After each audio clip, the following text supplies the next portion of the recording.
Lomir alle Freilich sein. Lomir alle Freilich sein. Lomir alle singen. Lomir alle singen. My family is an intercultural family. I'm Jewish. My wife is a Congregationalist. Part of my goal in looking for a place for my children to learn about what they are as Jews was to have a place that would be not only inclusive of my children's intercultural heritage, but allow my children to place themselves in the modern world while being proud and maintaining themselves as Jews, as the part of them that were Jews. Singen for Sholem.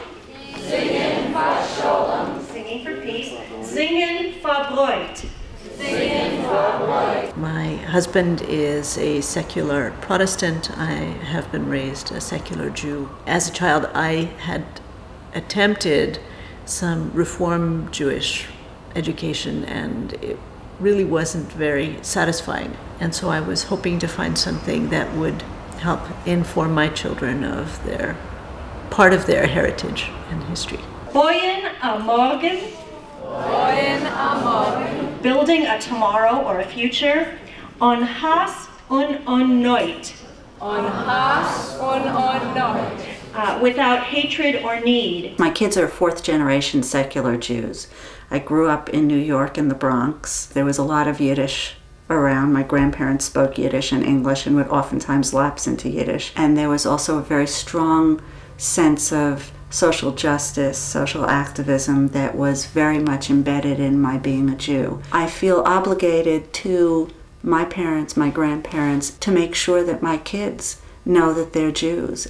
In a city like Los Angeles, where as much as 70% of the Jewish community is non-affiliated, the Sholem community exists within the larger context of the Jewish community as a home for those who do not find a home in the established Jewish community. Lomir alle Freilich sein. Lomir alle singen. Lomir alle Freilich sein. Lomir alle singen. Singen for Sholem. Singen for Bräut.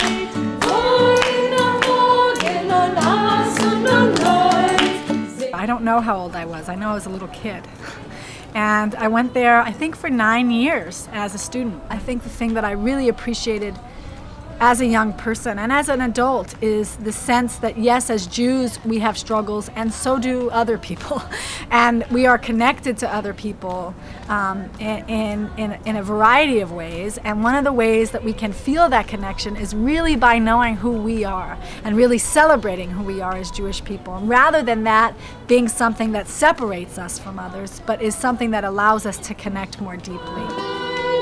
Boyen am Morgen a Neut. Boyen am Morgen a Neut. A Sholem graduate knows that there are many ways to be Jewish and that no one way is any better than any other way. Our Jewish identity comes from the history and the culture of the Jewish people. That belief or non-belief in a supernatural being is entirely a personal, private matter. Welcome, ladies and gentlemen, to today's episode of Mini Team Jeopardy! Today's topic is Israeli independence. When they're younger, they learn the Bible as a work of literature. And when they get to my class, we start with Bar Kokhba, which is 135 AD, and Rome. And then we get all the way up through the shtetl and coming to America. And then in the next class, they come to America. Our classes are small enough, and we come to know each child. They get not only individual attention, but more really a chance to interact, doing skits and, putting things together, being creative.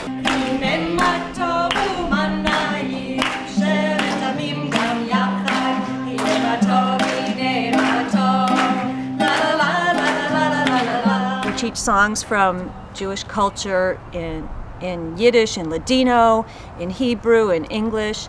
We teach songs that we think express the values of Sholem, songs of justice and peace and social protest. I was a Sholem student from grade 3 through 8, I think.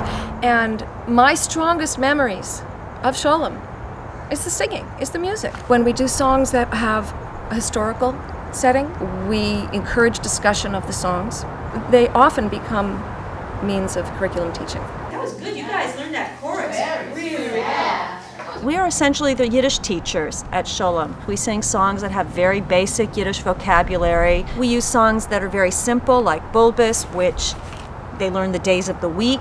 They have learned Sephardic dances, they have learned Ashkenazic dances, they have learned Israeli dances, and they have learned the differences behind these cultures. The songs, the dances, the celebrations of holidays in a secular manner all create the warmth and the color and the pictures on the wall. I have incredible memories of dancing around together, learning these folk dances, of singing Yiddish songs, of celebrating the holidays in the unique ways that we did at Sholem, of feeling connected through music and dance and ritual and history.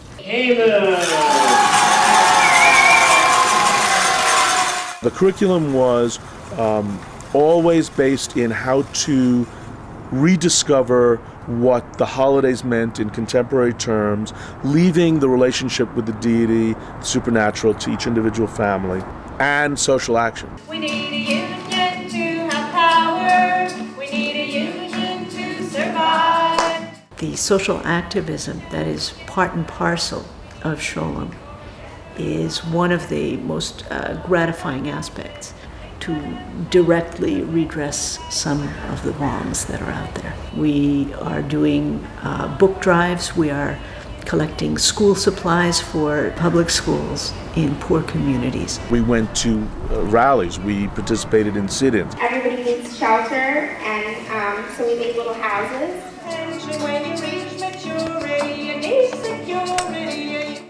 If something is wrong, it's part of your identity to do something about it. We did a school supplies drive. We donated the supplies that we raised to an organization called the Garment Workers Center. They're very politically aware, much more so than the average child of their age. Sholem had given them not only a strong sense of themselves as secular Jews, but also allowed them to develop and be proud of their full cultural and ethnic heritage. There's a place where a Jewish identity is based on a sense of connection to a Jewish culture and to a sense of commitment, a commitment towards social justice. The education that they're getting at Sholem is certainly providing a lot of food for thought. The Yiddish expression is on the tip of a knife, that tip will be so tasty and curiosity arousing that as young adults, our graduates will go on to study and learn a great deal more. You have to give your kid $1 every week so that they can buy a bagel and a drink.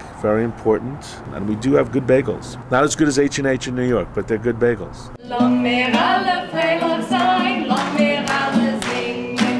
Sholem is a very sort of tolerant, open-minded place where everybody can feel comfortable and embraced.